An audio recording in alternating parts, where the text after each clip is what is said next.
by now you should have your outlines in white chalk drawn just like mine. And what you're going to do now is we're going to add white and black to see if we can create texture and a sense of his skin and his hair, and where areas are smooth and where areas are not smooth, and also light and dark. And we call that shading, but it has another name that you'll use, which is known as value. When we add value to things, we make them appear to be three-dimensional. So what I'm going to start by doing is putting in all the lightest areas. And we always do this first because it's the best way to make sure that we've got the light down before the dark, because if we try to put dark on top of light, that works okay. But if we try to put light on top of dark, often that doesn't work. So we always put all the highlighted areas down first. So I'm going to fold this in half so that you can see it as I'm working.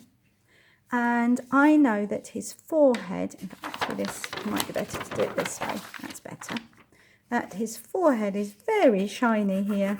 It's very white, and I'm just going to use my chalk sideways on, and I'm going to put a big section of white. It's going to go all the way to the edges, but especially in this area here. In fact, there's so much white in this area here. I just need to adjust the shape of his head slightly there. That I'm going to actually use my chalk this way on. Okay, so we've got quite a few bits of light, and I will add more as we go. And the other thing that we have got is we've got this sort of slightly strange bit here where it's catching the light. I should put that bit in too, just there.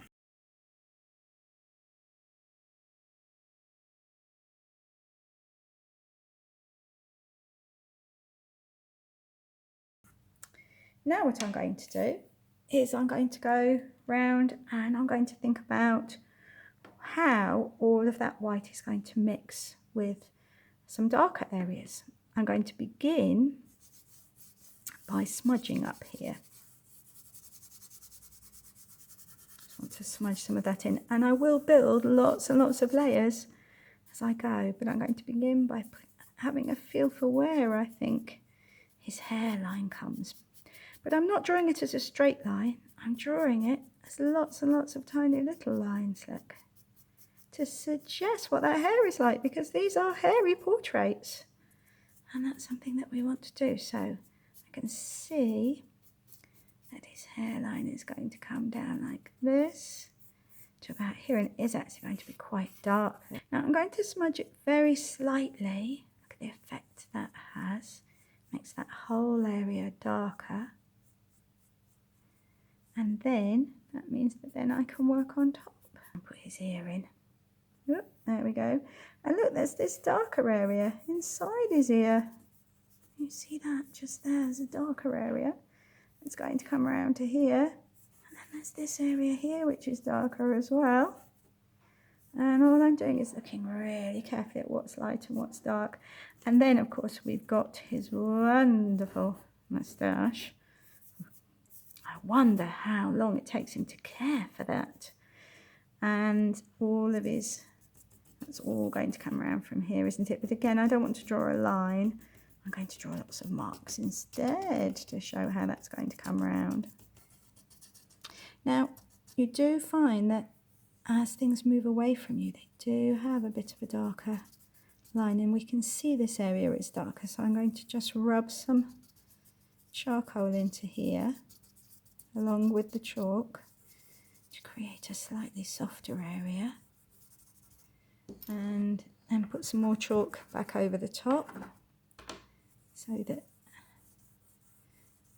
that's, yeah, it's looking good. That's going to create a sense of where the side of his head is. I'm trying to create this bit of shadow here, and then at the very edge it's going to be darker like that. Oh, this wonderful moustache. Let's get this in, shall we? Going to come here, and it's like lots and lots of wave movements lots and lots and lots, and just have fun getting all of that moustache in.